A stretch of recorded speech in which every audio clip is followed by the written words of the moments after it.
Au Togo, les dépenses de l'État sont structurellement supérieures à ses recettes. Pour combler ce besoin de financement, l'État lève des fonds auprès des marchés financiers. Pour rembourser ces fonds, le pays emprunte chez les institutions multilatérales. À la fin de l'année 2024, il ressort que la Banque mondiale, le FMI et la BOAD sont les principaux créanciers multilatéraux du Togo. Les institutions multilatérales concentrent à elles seules 63% de l'encours extérieur. En effet, si la dette multilatérale s'élève à 1227 milliards de francs CFA, celle cumulée auprès du FMI, de la Banque mondiale et de la BOAD représente 483 milliards de francs CFA, soit près de 43% du total. Dans le classement, le FMI est en tête avec 251 milliards de francs CFA. Par ailleurs, 3 catégories de créanciers se démarquent pour le Togo: les multilatéraux, les bilatéraux et les prêteurs commerciaux. Si la Banque mondiale, le FMI et la BOAD sont classés dans la catégorie des multilatéraux, la Banque islamique, la BAD, la Banque arabe pour le développement économique en Afrique, entre autres, qui font partie de cette même catégorie, affichent des encours plus modestes.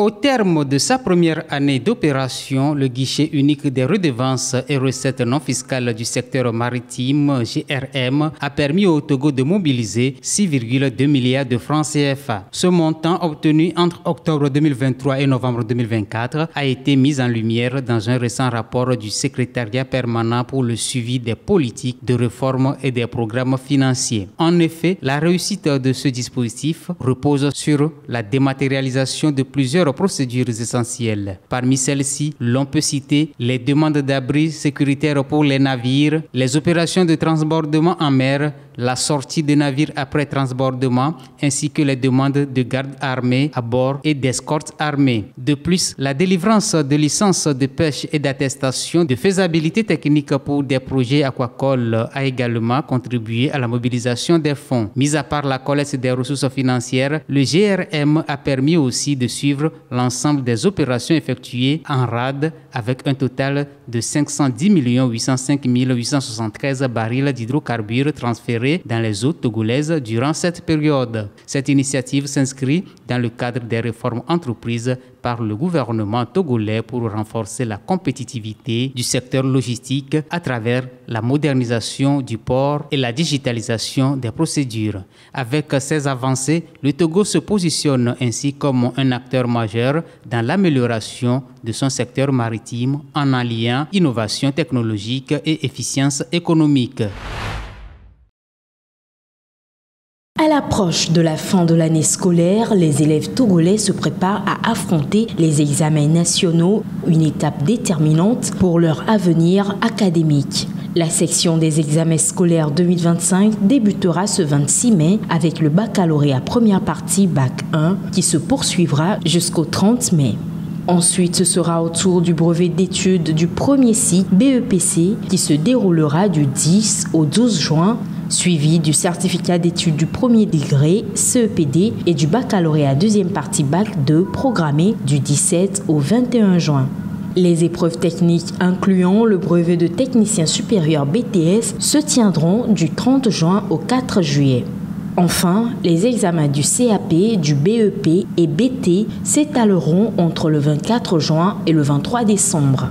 Cette année, une nouvelle directive attire particulièrement l'attention. L'usage des téléphones portables est désormais strictement interdit aux surveillants pendant les heures de surveillance.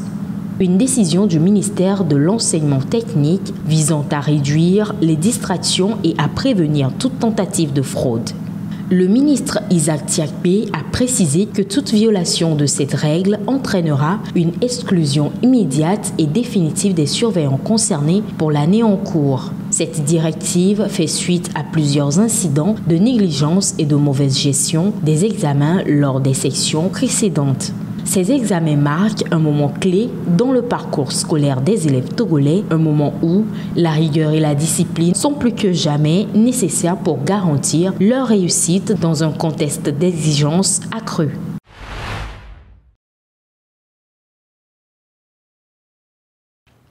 La récolte illégale de bois est un problème mondial entraînant des conséquences négatives sur l'environnement, l'économie et la société.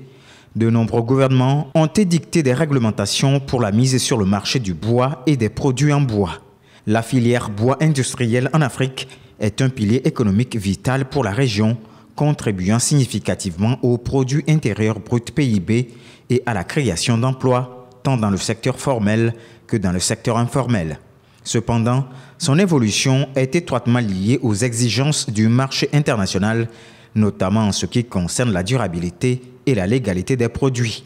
L'adhésion des pays d'Afrique à la Convention sur le commerce international des espèces de faune et de flore sauvages menacées d'extinction est le soubassement d'une réunion à Lomé. Des experts venus de 6 pays d'Afrique de l'Ouest, Togo, Bénin, Côte d'Ivoire, Ghana, Libéria et Mali, sont réunis à Lomé depuis le 13 mai pour se pencher sur les mécanismes de régulation du commerce du bois et la conservation des espèces forestières menacées. Concernant le Togo, le ministre en charge de l'environnement, Foli-Bazi Katari, salue les efforts nationaux, notamment la sécurisation de 14 aires protégées et le développement de 171 forêts communautaires. Un projet de loi sur la gestion des aires protégées est désormais envisagé comme levier de développement local.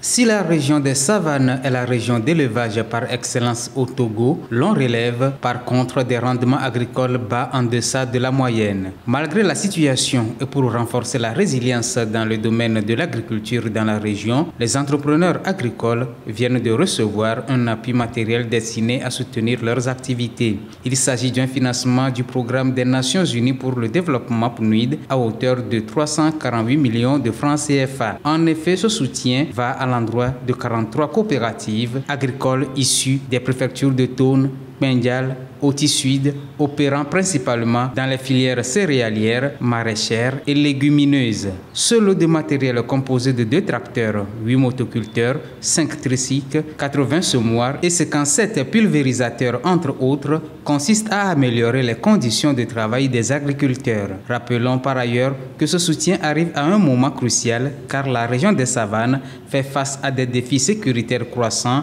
qui impactent négativement les activités économiques. Au cœur des collines du territoire de Massissi, dans la province du Nord Kivu, se trouve le site d'exploitation minière artisanale de Rubaya, où des milliers de travailleurs extraient à la main des minéraux tels que le coltan, la cassitérite et le manganèse, essentiels à la production de téléphones, de batteries et d'autres technologies modernes. Je creuse depuis 7 ans. Je reçois $40 par mois, mais ce n'est pas suffisant. Les enfants ont besoin de vêtements, d'éducation et de nourriture. Quand je divise l'argent pour voir comment je vais m'occuper des enfants, je me rends compte que ce n'est pas assez.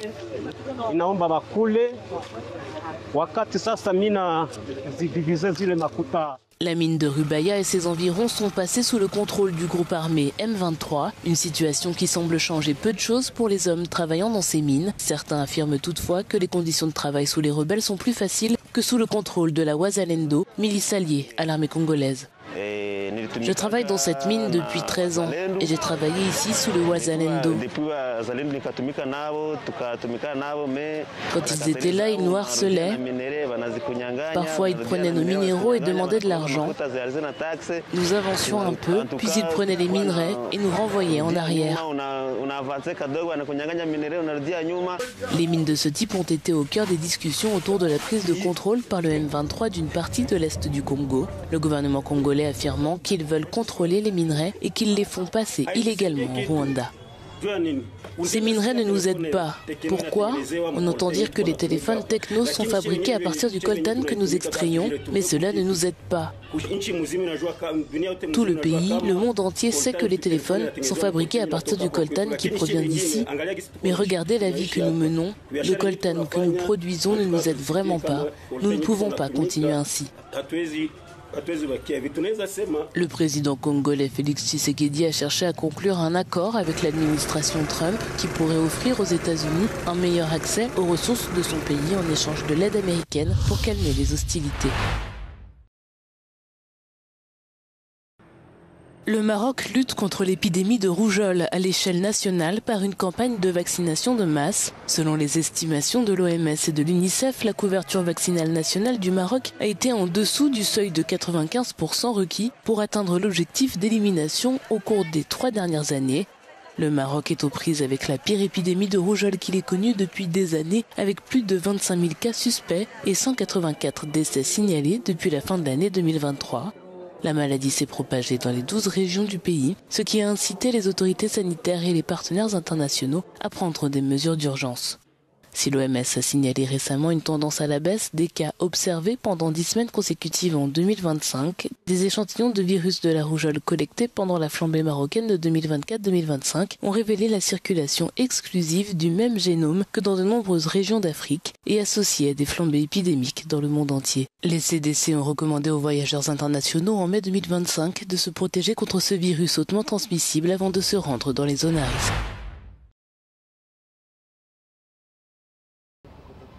Le Bureau des droits de l'homme des Nations Unies a exprimé ses préoccupations concernant le nouveau code de procédure pénale égyptien qui a été récemment approuvé par la Chambre des représentants. Seule l'approbation présidentielle manque à l'adoption de ce texte. Nous avons fait part de nos préoccupations concernant les dispositions de la loi qui accorderont aux procureurs de larges pouvoirs discrétionnaires en matière de détention provisoire, d'interception des communications et d'interdiction de voyager. La loi prévoit également d'autres mesures ayant un impact négatif sur le droit à une représentation juridique efficace et sur la responsabilité de la conduite des fonctionnaires. Des amendements de dernière minute auraient été apportés au projet de loi avant qu'il ne soit envoyé au président pour approbation. Cependant, ces modifications n'ont pas été rendues publiques. Des inquiétudes concernant le manque de transparence législative ont été énoncées. Le Bureau des droits de l'homme des Nations Unies a appelé le président égyptien à examiner attentivement le projet de ce code de procédure pénale.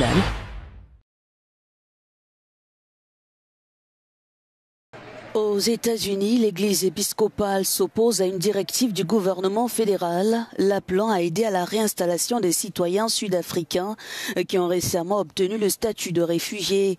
La cinquantaine d'Afrikaner se disant persécutés est arrivée à Washington lundi à bord d'un vol affrété par le département d'État américain, reçu dans la foulée sous les drapeaux américains par Christopher Lando. L'institution ecclésiale dénonce en 2 poids, 2 mesures. La réalité, c'est que nous avons estimé ne pas pouvoir rester fidèles à notre identité en tant qu'Église épiscopale en participant à ce processus de réinstallation des Afrikaners blancs d'Afrique du Sud. Notre Église est engagée en faveur de la justice raciale et de la réconciliation. Nous avons aussi des liens historiques avec l'Église anglicane d'Afrique du Sud, notre Église sœur. C'est donc une décision que nous ne pouvons pas prendre. Par ailleurs, nous sommes attristés et profondément honteux que de nombreux réfugiés, notamment ceux qui ont travaillé avec notre armée en Irak et en Afghanistan, soient aujourd'hui refoulés alors qu'ils sont en danger dans leur pays à cause de leur engagement à nos côtés, pendant que des Sud-Africains blancs bénéficient d'une procédure accélérée. Et cela n'a aucun sens pour nous et ne correspond pas à nos valeurs. La réinstallation des fermiers blancs sud-africains intervient alors que la Maison-Blanche a mis fin aux admissions de réfugiés en provenance de presque tous les autres pays.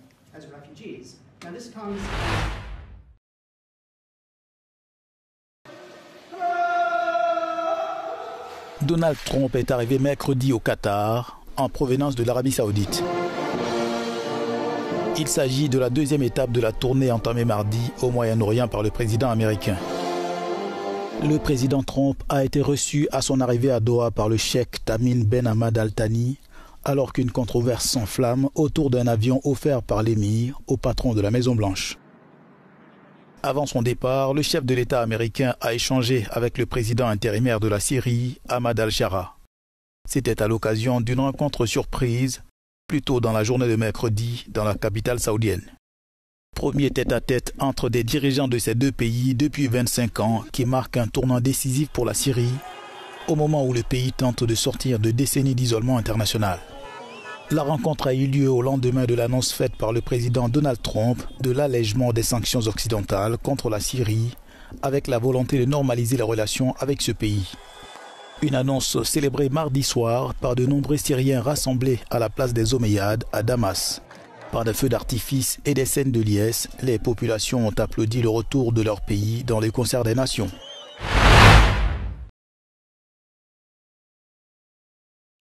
Au Proche-Orient, l'ambassadeur palestinien auprès des Nations Unies, Riyad Mansour, a dénoncé mardi le blocus d'Israël autour de la bande de Gaza. Depuis la fin du cessez-le-feu il y a 10 semaines, l'armée israélienne a de nouveau repris position à l'entrée de l'enclave palestinienne, empêchant l'entrée de l'aide humanitaire. Parce qu'Israël bloque ouvertement et effrontément l'aide humanitaire depuis plus de 2 mois maintenant, il s'agit d'une famine artificielle. C'est la forme la plus inhumaine de torture et de meurtre.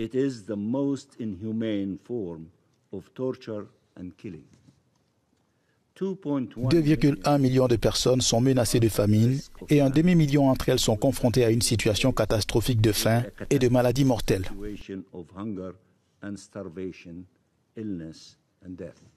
Dani Danon, ambassadeur d'Israël auprès des Nations Unies, a réagi à ces critiques en réitérant l'affirmation du pays selon laquelle l'aide était utilisée pour soutenir le Hamas. L'aide que vous avez envoyée, l'aide que vos contribuables ont financée, l'aide dont vous pensiez qu'elle aiderait les civils, l'aide marquée par les emblèmes de l'ONU a été utilisée pour nourrir des terroristes, pour massacrer des femmes et des enfants. Israël ne permettra pas que cela continue. Nous n'accepterons pas un mécanisme humanitaire qui soutient l'organisation terroriste qui a massacré notre peuple. Nous ne resterons pas les bras croisés alors que la nourriture, le carburant et les fonds destinés aux civils sont acheminés vers la machine terroriste du Hamas. Le Programme alimentaire mondial a indiqué lundi que Gaza tomberait probablement dans la famine si Israël ne levait pas son blocus et ne mettait pas fin à sa campagne militaire.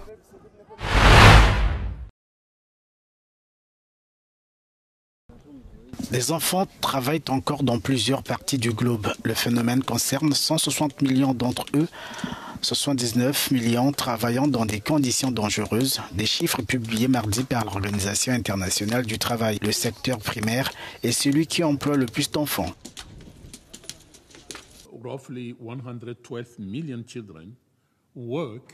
Environ 112 millions d'enfants travaillent dans l'agriculture, dont de jeunes enfants âgés de 5 à 11 ans qui sont particulièrement exposés. Plus de 7 millions d'enfants travaillent comme domestiques, trop souvent loin des yeux et donc loin du cœur. La question a été évoquée mardi lors du dialogue interactif informel sur le thème « L'enfance dans la dignité, éliminer le travail des enfants sous toutes ses formes ». Nous devons adopter des stratégies intégrées qui promeuvent tous les principes fondamentaux et les droits au travail. Un travail décent pour les enfants est essentiel pour lutter contre la pauvreté et la pauvreté est l'un des principaux moteurs du travail des enfants. Selon l'Organisation des Nations Unies, l'Afrique est le continent où la prévalence du travail des enfants est le plus élevée au monde.